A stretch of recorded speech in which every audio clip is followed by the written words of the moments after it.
English premier লিগে weekly অ্যানালাইসিসে আপনাদের সকলকে স্বাগত জানাচ্ছি। এই সপ্তাহে ২ টি করে ম্যাচ হয়েছে, অর্থাৎ মিড উইকে ইংলিশ প্রিমিয়ার লিগের একটি ম্যাচ হয়েছে এবং উইকের শেষের দিকে একটি ম্যাচ অনুষ্ঠিত হয়েছে। তো আজকের এই ভিডিওতে ইংলিশ প্রিমিয়ার লিগে উইক 15 এবং উইক 14 দুটি ম্যাচেরই একসাথে বিশ্লেষণ করব। প্রথমত উইক 14 এর দিকে লক্ষ্য করা যাক। উইক 14 এ বেশ কয়েকটি ইন্টারেস্টিং রেজাল্ট এসেছে। প্রথমত ম্যানচেস্টার সিটি ফুলহামের সাথে ৫-৪ গোলে জয়লাভ করেছে। হ্যাঁ, এই ম্যাচটিতে ৯ টি গোল হয়েছে। ম্যানচেস্টার সিটি ৫ টি গোল করে। ম্যাচের প্রায় ১ম দিকেই ম্যানচেস্টার সিটি সব গোল করতে সক্ষম হয়। কিন্তু এক পর্যায়ে ফুলহাম ফাইট ব্যাক করার চেষ্টা করে এবং ফাইনালি ওরা ৪ টি গোল ব্যাক করতে সক্ষম হয়।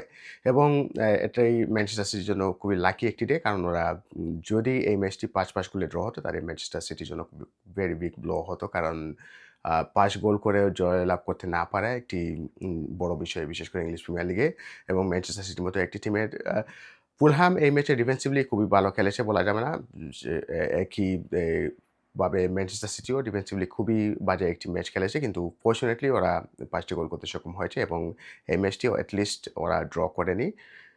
কাজেই ম্যানচেস্টার সিটির জন্য খুবই লাকি একটি ডে ছিল। আরেকটি ম্যাচে অ্যাস্টন ভিলা এবং ব্রাইটন মুখোমুখি হয়েছিল। ওই ম্যাচেও ৭ টি গোল হয়েছে। অর্থাৎ অ্যাস্টন ভিলা ৪-৩ গোলে ব্রাইটনকে পরাজিত করেছে। এই ম্যাচটি খুবই ইন্টারেস্টিং ছিল। ১ম এ ব্রাইটন কিন্তু অ্যাস্টন ভিলাকে খুবই আর্লি ২ টি গোল দিয়ে দিতে সক্ষম হয়। কিন্তু আ আ ১ম অর্ধের একেবারে শেষের দিকে অ্যাস্টন ভিলা ২ টি গোল ব্যাক করে এবং ফাইনালি ওরা ৪ টি গোল করতে সক্ষম হয় এবং ব্রাইটন আরেকটি গোল করলেও ফাইনালি ওরা ৩-৪ গোলে হেরে যায় অ্যাস্টন ভিলার সাথে। এবং উনাই এমেরি এ এ ম্যাচ কনফারেন্সে বলেছেন যে উনি অনেকটা সারপ্রাইজ ছিলেন ১ম দিকে ম্যাচটা ১ম দিকে ব্রাইটন যেভাবে গোল করেছিল, কিন্তু উনার প্লেয়ারদেরকে যেভাবে রিঅ্যাক্ট করেছে তার জন্য ধন্যবাদ।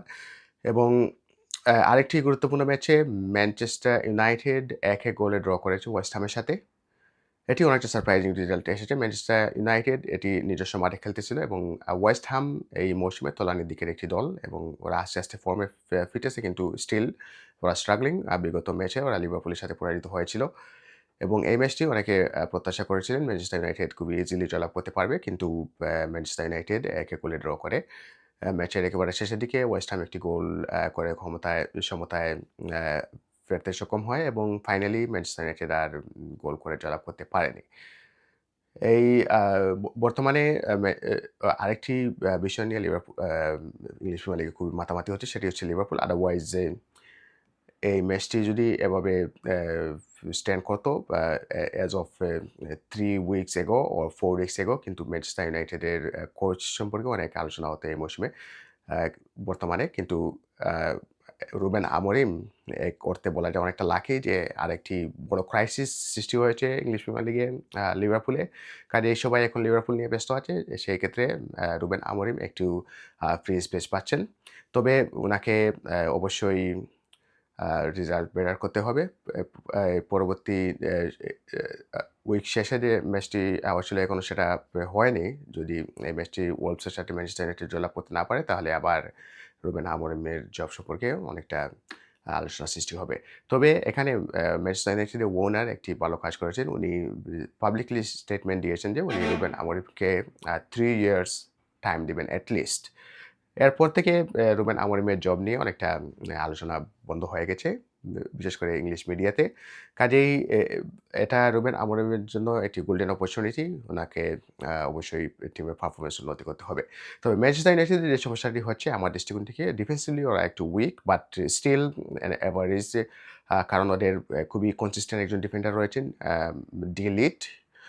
উনি এভরি ম্যাচে কনসিস্টেন্টলি ভালো খেলতেছেন। ক্যাসেমিরো মাঝে মাঝে গোল করতেছেন এবং উনি ডিফেন্সিভলি ভালো খেলতেছেন। কিন্তু মোস্ট ইম্পোর্টেন্টলি ওদের ক্রিয়েটিভ মিডফিল্ডে একটা সমস্যা রয়েছে। ব্রুনো ফার্নান্দেজ সেখানে নিয়মিত খেলতেছেন। উনার কোনো কম্পিটিশন নেই এবং উনার পারফরম্যান্স গড়পড়তা।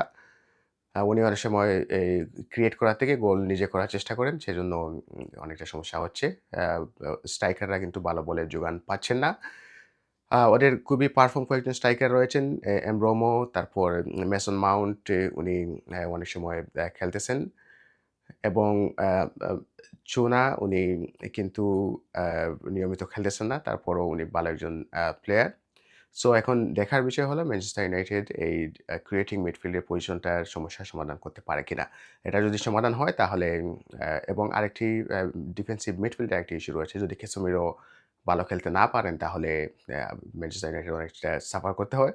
তো সেই পজিশনে এবং ডিফেন্সিভ মিডফিল্ড এবং ক্রিয়েটিভ মিডফিল্ড পজিশনে ম্যানচেস্টার ইউনাইটেড আরও উন্নতি করতে হবে। সেটা যদি সম্ভব হয় তাহলে ম্যানচেস্টার ইউনাইটেড আ কয়েকটি ম্যাচ জয়লাভ করতে পারে ইজিলি। আরেকটি ম্যাচে লিভারপুল সান্ডারল্যান্ডের সাথে ১-১ গোলে ড্র করেছে। এটি লিভারপুল খুবই বাজে একটি ম্যাচ খেলেছে। নিজস্ব মাঠে অনেক প্রত্যাশা করেছিলেন যে ওয়েস্ট হামের সাথে জয়লাভ করার পর লিভারপুল হয়তোবা নিজেদের ফর্ম কনসিস্টেন্টলি বজায় রাখতে সক্ষম হবে। কিন্তু আনফরচুনেটলি সেটা হয়নি। লিভারপুল খুবই কষ্টে সান্ডারল্যান্ডের সাথে ১-১ গোলে ড্র করেছে। ম্যাচের একেবারে শেষের দিকে সান্ডারল্যান্ড প্রায় একটি গোল করে ফেলেছিল। ফেদেরিকো কিয়েসা সেটি ডিফেন্ড করতে সক্ষম হন ভেরি লাকিলি।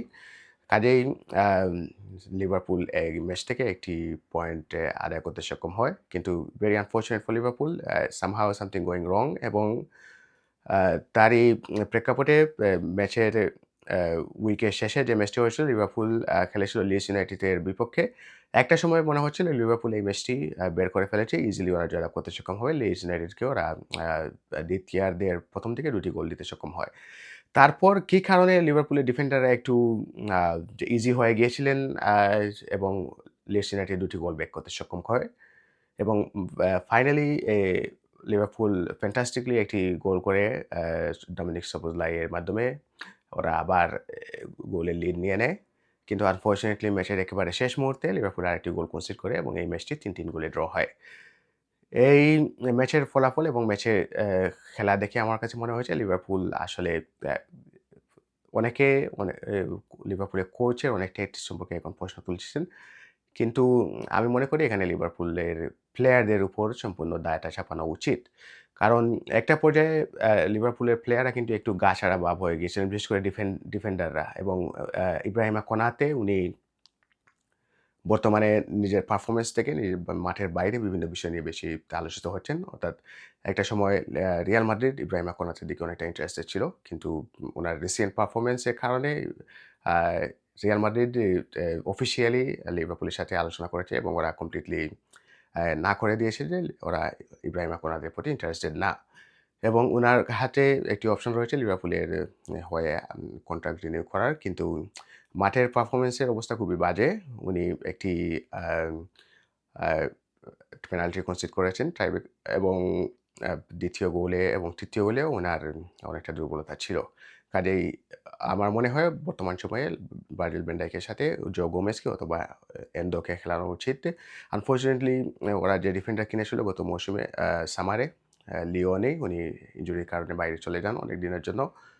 কাজেই লিভারপুলের জন্য ভেরি আ আনফরচুনেট একটি সময় পার হচ্ছে। ওরা প্রায় সকল ডিফেন্ডাররাই ইনজুরড হচ্ছেন ভার্জিল ভ্যান ডাইক ছাড়া এবং ইব্রাহিমা কোনাতে ছাড়া। কিন্তু এই দুজন এখন সেভাবে সার্ভিস দিতে পারছেন না। ওদের দুনো ফুল ব্যাক ওরা ইনজুরড যে কনসিস্টেন্সি খেলতে পারছে না। অ্যান্ডি রবার্টসন অনেকটা এইজড হয়ে গেছে এবং কর্নার বার্ডলি উনি আসছেন এবং বের হচ্ছেন। কাজেই এটা কমপ্লিট ম্যাচ ইন লিভারপুল।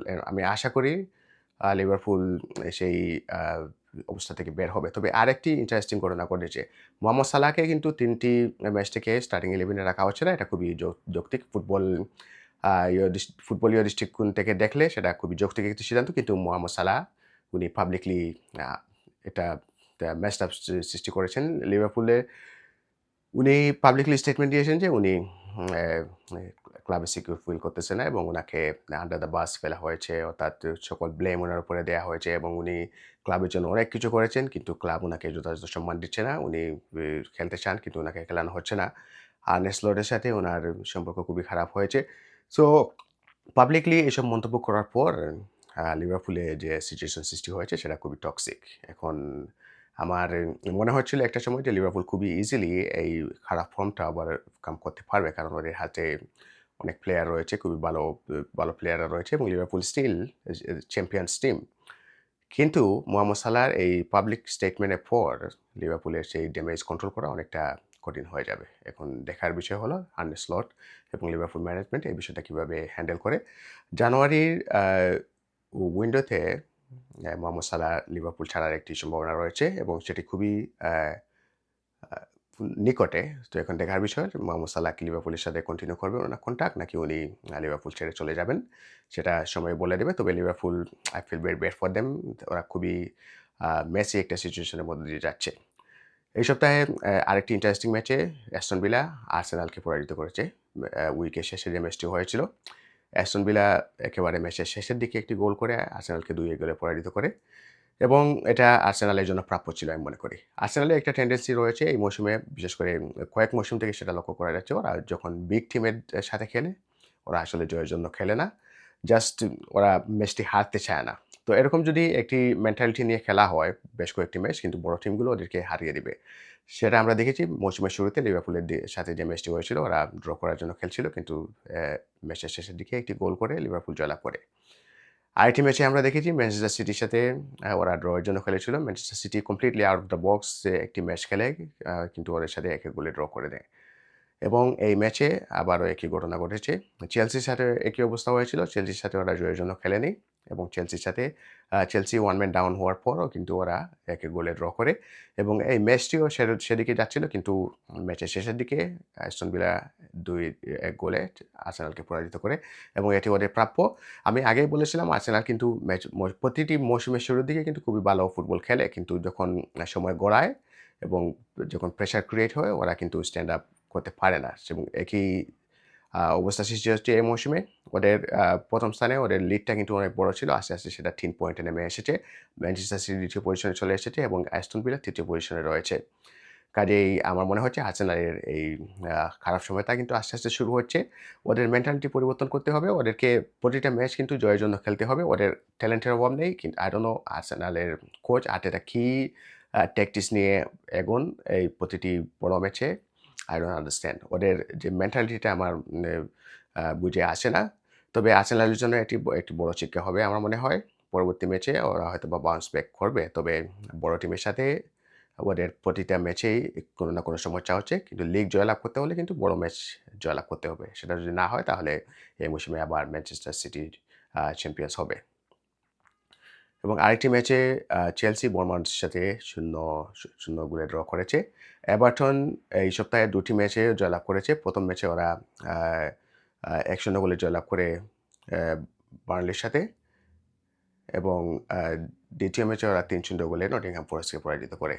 তো কাজেই এভারটনের জন্য খুবই ভালো একটি উইক গিয়েছে। নিউক্যাসল ১ম ম্যাচে ২-২ গোলে ড্র করেছে টটেনহামের সাথে, কিন্তু ২য় ম্যাচে ওরা বার্নলির সাথে ২-১ গোলে জয়লাভ করে। তো আজকে এ পর্যন্তই। ভবিষ্যতে আরেকটি ভিডিও নিয়ে আপনাদের সামনে হাজির হব। সে পর্যন্ত ভালো থাকুন এবং অবশ্যই চ্যানেলটি সাবস্ক্রাইব করে সাথে থাকুন।